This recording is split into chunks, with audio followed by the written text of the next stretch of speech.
Hello les secondes One Piece, c'est Silvercopper. Bienvenue sur Raftali, la chaîne dédiée à tout l'univers de One Piece. L'objectif de 20K approche à grands pas, alors n'hésitez pas à nous soutenir dans cette aventure et rejoignez notre équipage. D'ailleurs, à cette occasion, on lancera le sondage pour avoir le nom de l'équipage, et ce sera vous qui choisirez. Mais abordons ce qui nous intéresse ici. C'est la grande reprise des scans et Oda commence fort. On a le droit à une couverture, une page couleur et un bon scan, avec pas mal de petites révélations. On va donc faire notre petite review habituelle et on va mettre en évidence tous ces petits détails. Allez, c'est parti! Cette semaine, One Piece fait la couverture de Shonen Jump. Comme quoi, le magazine lui a laissé 3 semaines pour se reposer. Et hop, on le surexploite. Mais bon. Sur celle-ci, on peut y voir Luffy et Yamato côte à côte. Tous les deux sont en position offensive et affichent une détermination ainsi qu'une complicité non dissimulée.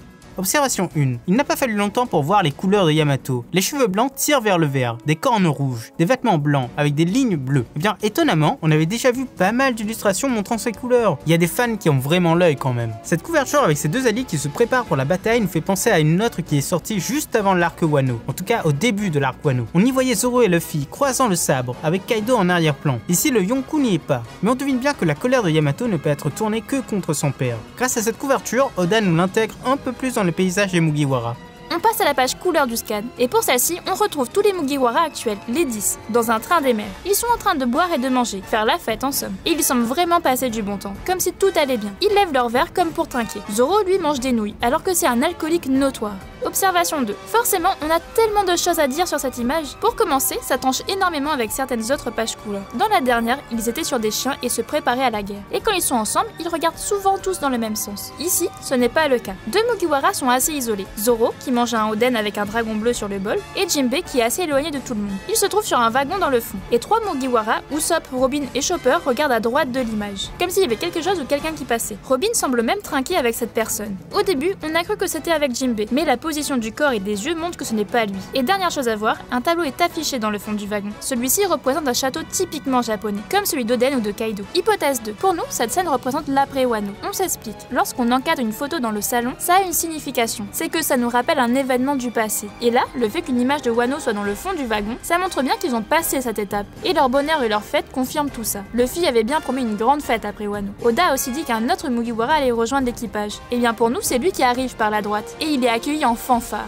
Malheureusement, on pense qu'il arrivera quelque chose bien dramatique à Jinbei, ce qui explique qu'il ne soit pas dans le même wagon qu'eux et bien plus proche du ciel, comme s'il était en train de partir. Mais pour ça, allez regarder la vidéo qu'on a fait sur le sujet, elle s'affiche en haut à droite. Et enfin, le plus marquant de cette image, Zoro va se faire Kaido. Tout est là pour le dire, il mange un oden, ce qui est déjà très significatif, et de plus dans un bol avec un dragon bleu. C'est Kaido, comme s'il le terminait à la petite cuillère, ou à la baguette dans ce cas. Il n'y a pas plus significatif. Bien sûr, il ne sera pas le seul, et on pense toujours que tous les supernovas présents s'allieront pour abattre la bête.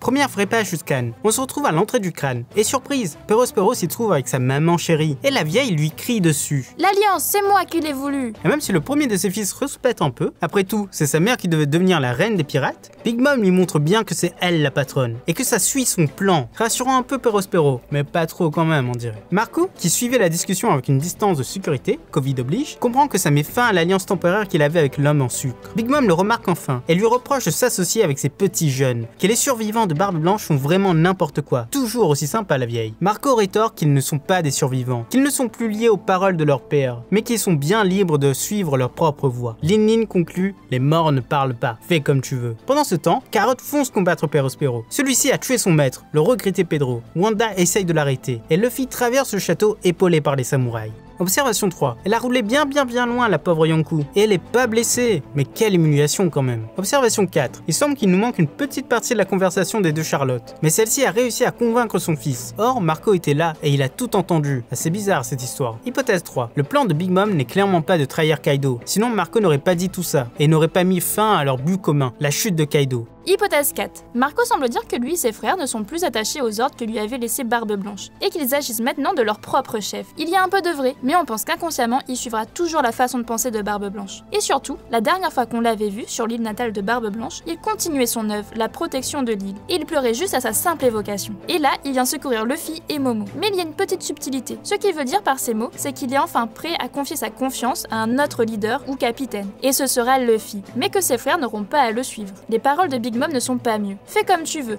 les morts ne parlent pas. Ça ressemble bien à une menace. Est-ce qu'ils vont se battre? Après tout, Big Mom nous a rien montré d'exceptionnel face à Jinbei, Robin ou Franky, à part son Ikoku ou lance d'Elbaf. On est sûr que Marco pourra la retenir assez longtemps si c'est le cas. Un ennemi dérangeant en moins, même si on pense qu'il va sans doute se diriger vers l'intérieur du crâne. Hypothèse 5. Luffy passe par l'intérieur du château pour rejoindre le toit. Il a eu connaissance de la porte dérobée, mais surtout, il mime parfaitement la course-poursuite d'Enies Lobby, celle contre Rob Lucci. Et pour Carrot, c'est assez difficile à deviner. On la voit bien se retrouver en face de Pero, accompagnée de Wanda, mais Big Mom est toujours dans le coin. Et on voit pas ce fils à maman quitter son Yonkou. À l'intérieur du château, on a enfin l'apparition de la dernière Tobiropo. Comment s'en douter, elle patiente tranquillement et attend que les ennemis arrivent à elle. Ses suivantes lui demandent une nouvelle chanson, et elle s'exécute, parlant d'un couple voulant se retrouver, sans y parvenir. Et un jour, par une nuit enneigée, à la lueur de la lune, ils y parviennent. Quelle excitation! C'est un haïku, petit poème japonais caractérisé par l'évocation d'une saison. Pendant ce temps, les alliés essayent de traverser le château. On aperçoit Shinobu portant Momo à bout de bras, et toujours poursuivi par Yamato. La scène est assez comique. Perso, nous on s'arrêterait pas si une personne de 20 ans nous court après en disant qu'elle était un de nos parents morts. C'est assez flippant. Observation 5. Encore une nouvelle référence à Enies Lobby, la belle demoiselle du groupe qui attend sagement l'adversaire. C'est bien la Khalifa des Tobiropo. Observation 6. Le haïku raconte l'histoire d'un couple se retrouvant sous la lune en plein hiver. Or, Onigashima est une île hivernale, et Momo, Yamato, semblent être extrêmement liés. Vont-ils se retrouver sur le sommet du crâne, tous les deux, mettant fin à la course-poursuite?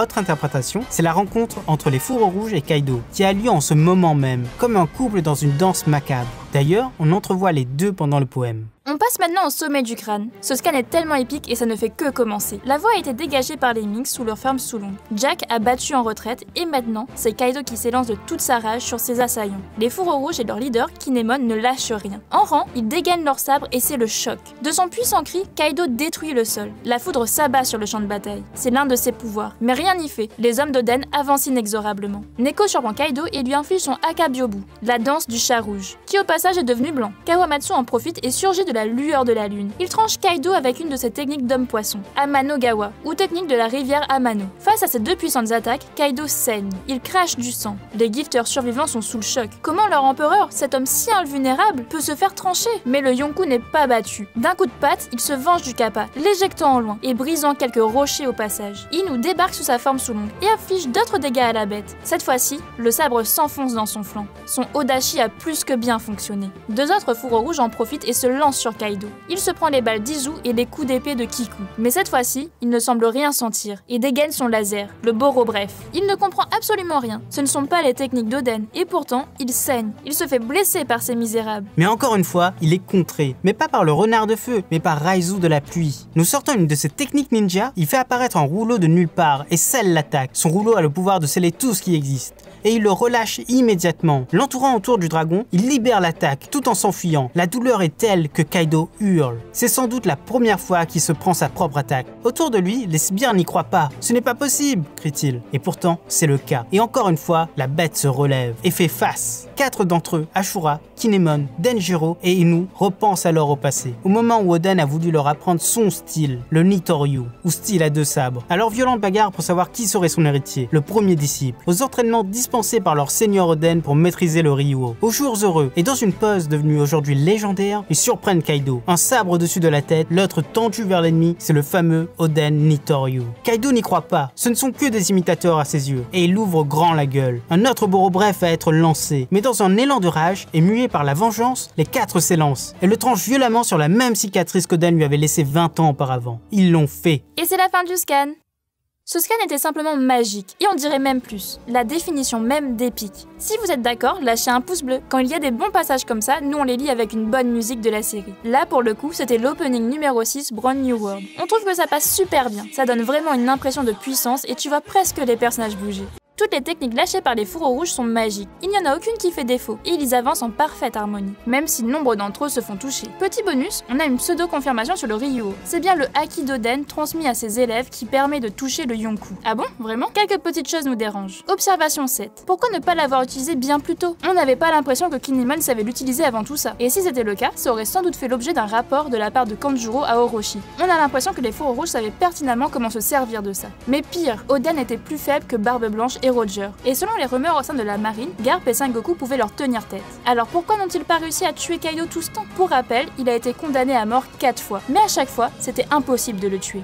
Hypothèse 6. Le Ryuho n'a strictement rien à voir dans tout ça. C'est bête à dire, mais on le répète. Nombre de personnes dans la marine auraient pu tuer Kaido dans ce cas. C'est là qu'intervient le début de notre théorie qu'on dévoilera très bientôt. Son traumatisme a refait surface. On pense que vous serez d'accord avec nous pour dire que tous les foraux rouges ne valent pas Oden, même réunis. On ne dit pas qu'ils ne sont pas forts. Et bien ce qui s'est passé ici, c'est que ces personnes lui rappellent tellement ce mauvais souvenir qu'inconsciemment, il perd toutes ses défenses. Exactement comme pour Big Mom et le portrait de Mover Caramel. C'est assez logique, vous ne trouvez pas? Observation 8. Certes, ils ont touché la bête, mais la blessure semble bien moins profonde que celle infligée 20 ans auparavant. Et au vu de la tête de Kaido, il n'a absolument pas perdu connaissance. Hypothèse 7, il va forcément rester debout, fixer les assaillants et dire « C'est bien ce que je pensais, vous n'êtes que des imitateurs, mais en me blessant de la sorte, vous avez gagné mon respect. Je vais donc vous écraser en utilisant toute ma puissance. » Observation 9. De l'autre côté, on n'a aucune nouvelle des Mugiwara. À part Luffy, on ne sait pas ce qui se passe avec Zoro. La dernière fois, il était avec X-Drake et s'apprêtait à affronter Queen et Appo. Le double duel Usopp Nami contre Ulti et Page-One s'est annoncé et on a hâte de voir ce que ça donnera. On adore ce double duo comique. Jinbei talonnait Luffy et Sanji accompagnait son capitaine. Va-t-il encore tomber sur une adversaire féminine? Ça serait vraiment drôle. Franky lui fuyait pour éloigner un des Numbers. Brooke est porté disparu. Et Chopper et Robin aussi. Les autres Numbers ne devraient pas tarder à arriver. Et les Tobiropo sont sur le chemin. Tout ça semble tellement explosif qu'on a hâte de voir ce que le prochain scan nous réserve. Et comme à chaque fois, on va vous faire nos petites prédictions. Petit 1, Kaido prend une forme hybride pour exploser les fourreaux rouges. Sa forme de dragon est résistante, mais surtout bourrée d'ouverture et un peu trop gigantesque. Petit 2, Marco débarque, enfin, pour arrêter King, qui va très vite repérer Luffy. Petit 3, on commence le combat le plus drôle de cet arc. Nami Usopp vs Page-One Ulti. Petit 4, Franky, en fuyant les Numbers, se retrouve en face de Sasaki. Un combat entre les deux nous semble assez probable. Petit 5, Zoro continue son team-up avec Drake, et il s'arrive à mettre à terre Queen. Ce serait une belle surprise que ce lourdeau tombe aussi vite. Et enfin, petit 6, Robin tombe sur Black Maria. Ils ont l'air assez similaires, et elle peut maintenant créer des membres géants, ce qui conviendrait parfaitement à un combat contre la Tobiropo. Voilà, c'est déjà la fin de cette analyse de scan. On espère que ça vous a plu et n'hésitez pas à nous donner vos avis et critiques en commentaire. C'était Silver Copper pour After Lille. À bientôt les accros de One Piece.